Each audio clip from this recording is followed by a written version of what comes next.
Yes, people, welcome back to the channel. We have another match reaction show for you. Brentford 0, Manchester City 1. And we're going to be talking about some big topics in this video. Are Man City in the title race? Can they be in the title race? Because I think it's certainly a topic, to be honest with you, after the first 7 games. And we're going to chat about it. So the full-time score was Brentford 0, Man City 1, and this was the lineups that played for both sides, as you can see for Manchester City, and as you can see for Brentford. The goal scorer was Erling Haaland, and what a goal it was. What a pass and what an assist from Gavadio. Genuinely already one of the assists of the season on the left foot. Absolute beauty of an assist from him. But we have to talk about Haaland for that goal, because it wasn't just the finish, it was the way he got the finish, the using his physicality to hold up, the build-up strength. And this is something I've mentioned about Haaland. We know he's a world-class finisher. We know he can finish from any sort of angles. But something I've always said over the past, I would say since he's joined City, his build-up play, his first touch, is getting way better and better. And that's naturally going to get better when you're playing under a Pep Guardiola side that depends heavily on how they play football, in the way they take their touches, the way they pass the ball around the box. Do you know what I mean? And Haaland has taken that massive into stride and just using his physicality, which is one of his obviously best strengths. And for that win for them now has really moved them up. They're now 5th in the table, obviously 3 wins in their last 5, only 1 loss, and that was against Brighton 2-1 in August. So that's 4 wins from 7, 1 draw and 1 loss, and they're only 3 points off the top. You know, people are talking about how good Arsenal look defensively, etc., which obviously you're going to talk about how Thomas Frank has, transformed Tottenham into an actual okay side to watch, and they're picking up results, and they're 3rd in the league. And obviously, my team, Liverpool, they've just not performed well, but despite having 5 wins out of 7. Are Man City in the title race? Because, they have got a manager that knows how to get up the line. Their manager's never gone back-to-back seasons without winning a league. So they have that on their side. And they do have world-class players that can turn up. You do have players in that team that know how to get over the line. Erling Haaland being simply the main man. You are forgetting they've got Rene Nori, who's out injured, Kuznov, who's out injured. Cherki's only kind of just really come back, so he's still got to integrate into the side. And imagine when they can get that potentially going. I think for Manchester City, it's more about overall depth in their midfield for them, because Rodri going off injured again, for me, if they are going to win the league, they need Rodri fit. Rodri is their best player. He is their most important player. The system is evolved around him. Hence why we saw how poor there was without Rodri last season. But this man is going to be a massive pass if they are to be in a title race. Donnarumma, one of the best shot stopper goalkeepers in the world, if not the best, in my opinion. And since he's come into Man City, they've looked way better, not just in defence, but in terms of just an overall, because they have a goalkeeper that, if a player or two does get him behind, we can rely on him to do something. Like, for example, Thiago for Brentford, who's been in fine form for them, had a shot, he was in clear on goal.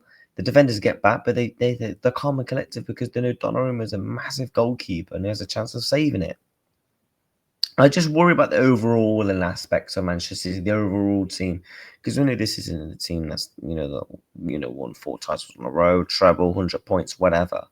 We know they are going for a rebuild in certain areas, in the defense, in the midfield, in the fullback areas. So that's, for me, is it too early for them? Phil Foden, I think, looked better-ish this season. Had 5 shots, no goals.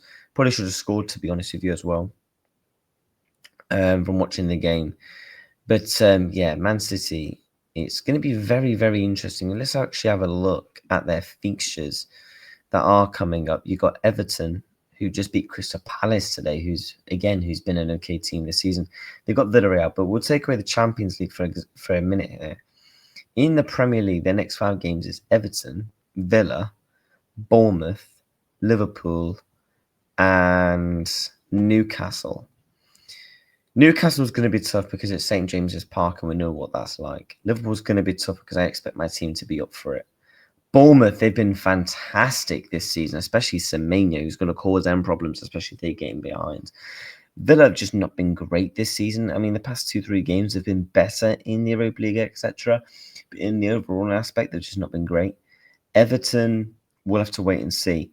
Man City got some okay fixtures, some tough ones in there.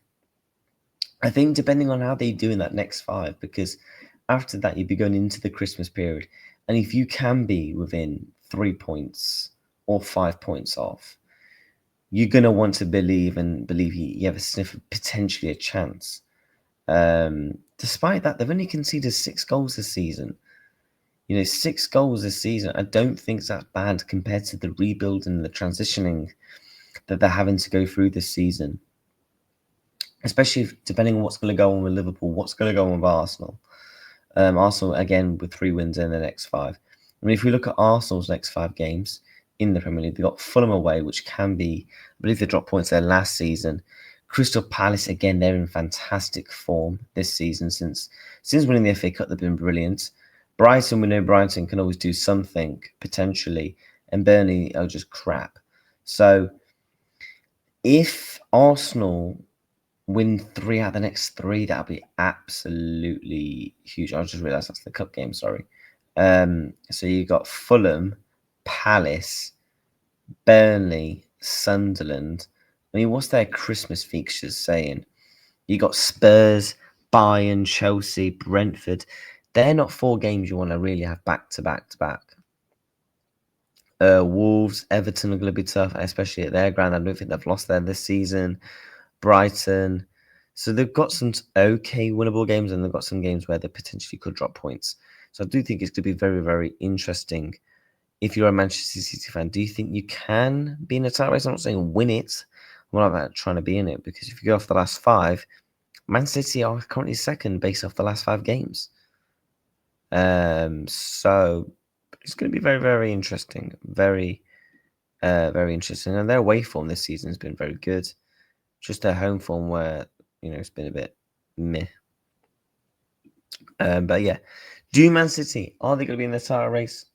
I think personally, wait another 5 games, and then by that point, you'd be 12 games into the season, you'd be going into the Christmas period, so you'll have a bit more understandments and adjustments and a fair analysis in terms of can they be in a title race or go on to win it or anything like that. But yes, certainly heating up. I mean, that top 6 now, genuinely one or two results don't go your way and you're dropping out. That's why my team Liverpool need to fucking wake up. If I'm being honest with you, because yes, you'd expect us to finish above Tottenham and Bournemouth, but you don't want to go behind them on points. And our next game is Man U. My God, if we don't beat them, Jesus Lord. But yeah, Brentford lose and Manchester City win. Brentford down to 16th. I do think they are going to be the ones to watch team that does go down. But we'll have to wait and see. People, if you did enjoy the video, make sure you smash the like button, subscribe to the channel. Take care, and we are out.